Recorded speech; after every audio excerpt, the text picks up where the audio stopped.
We've already had our hands on the Skullcandy Dime, a budget-friendly option for those looking to jump into the truly wireless market. We actually really like them, but they were missing key features in order to keep the costs low.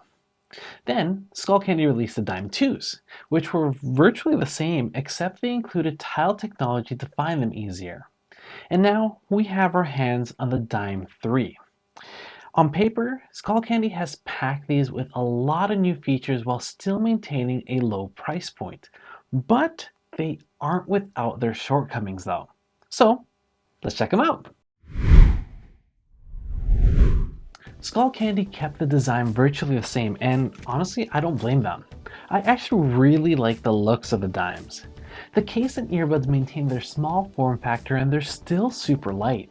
Of course, the materials used here make them feel really cheap, which is expected at this price point.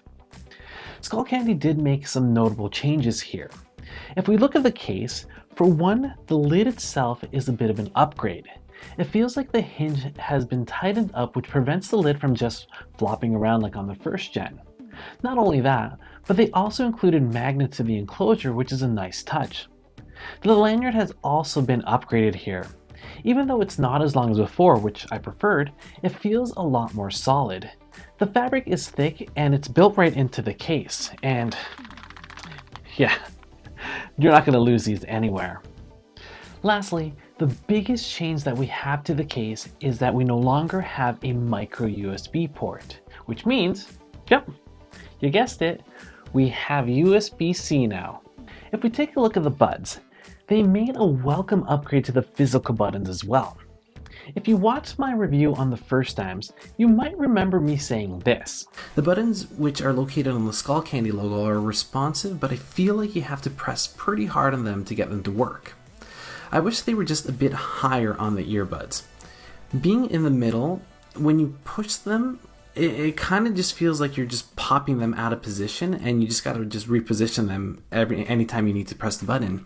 Had they been higher, just right above here near the top, I feel it would have been better, just because whenever you need to say adjust the volume control, then you would just pop it back into your ear if they happen to just, loosen out of your ear there.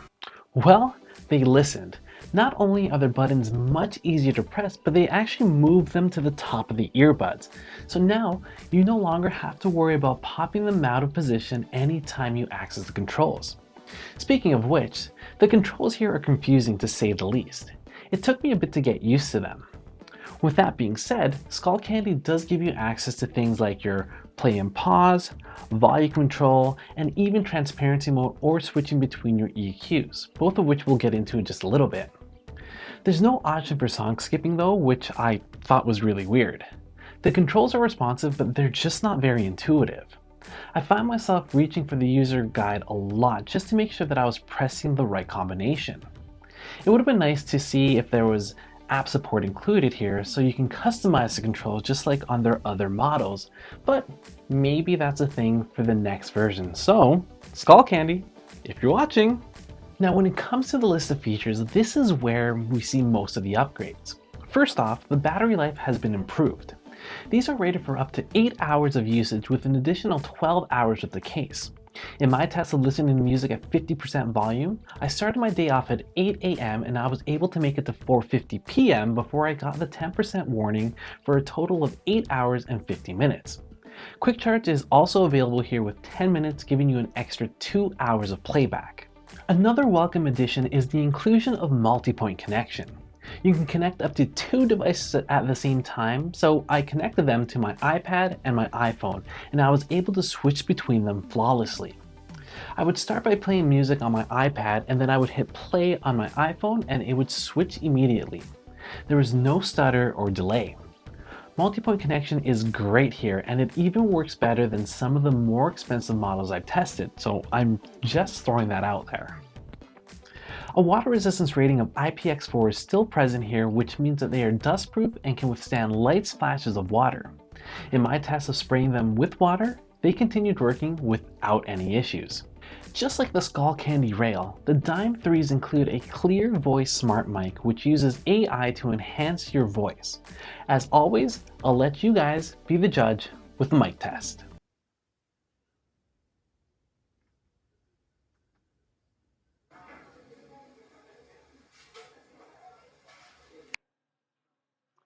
Okay, so here we are testing out the microphones on the Skullcandy Dime 3.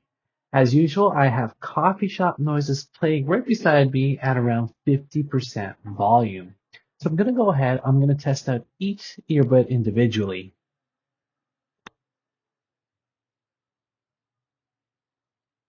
Testing, testing.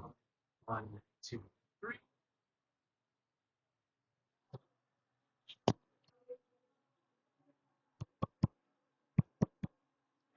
Testing, testing. 1, 2, 3. Okay. Now I'm going to go ahead, I'll shut this off here. And I'm going to give you guys an example as to what the microphones sound like in a quiet environment. All right, let me know what you guys think. Finally, we see the ability to cycle 3 preset EQ modes, which is something we didn't have in past versions. We are given the option between music, which is the mode I chose for the majority of the time, and it gives you the best overall sound performance. Bass boost, which, like the name states, increases the bass, and podcast, which emphasizes the vocals. In terms of how the Dime 3s sound, just like previous models, the Dime 3s pack an unexpected punch. They sound very similar to the first gen, and that's not a bad thing. The only difference here is that the 3s have more bass to them, and I feel most of you will appreciate that. Of course, they're not going to blow anyone out of the water, but they do produce a sound that's decent enough for most people to enjoy. The downside here is that they're not very loud. I found that I could listen to music comfortably at around 70% volume. Anything else below that is just too quiet. The bright side here is that they are very comfortable to wear. With them being so light, it's easy to forget that you're wearing them. I've worn these for hours and I didn't experience any pain or discomfort. Wearing them on runs, workouts, and even during the shake test, I had no fear of them falling out. Not only that, but because they maintain the same small form factor as before, they don't stick out past my ears when they're in. So you must be wondering, with the addition of these features, how much do the Dime 3 cost? Well, on Amazon, I paid the full retail price of $40 Canadian or $30 US. Just like before, I think this is a great price, and if you're on a budget, you can't go wrong with these. What's weird is that at the recording of this video, on the Canadian Skullcandy website, they only sell a special edition of these which feature a camo design, and they sell them for $65. There's no difference between the two except for the color, so if I were you, I'd save the money and buy them off Amazon instead. Overall, Skullcandy has done an excellent job with the Dime 3. They managed to squeeze a bunch of new features into them while maintaining a very low price point. Yes, the controls could have been better, the sound could have been louder, I wish they had app support, and of course they're not going to compete with the big guns. But you gotta remember, these are only $40, and at that price, with what they have to offer, especially if you're on a budget, the Dime 3s are gonna be hard to beat. Thanks for watching. If you enjoyed this video, go ahead and slap that like button and let me know your thoughts in the comment box down below. If you want to keep seeing more honest reviews like this one, don't forget to subscribe to this channel and hit that notification bell so you don't miss out on any future videos. That's it for me, guys. As always, I'll catch you in the next video.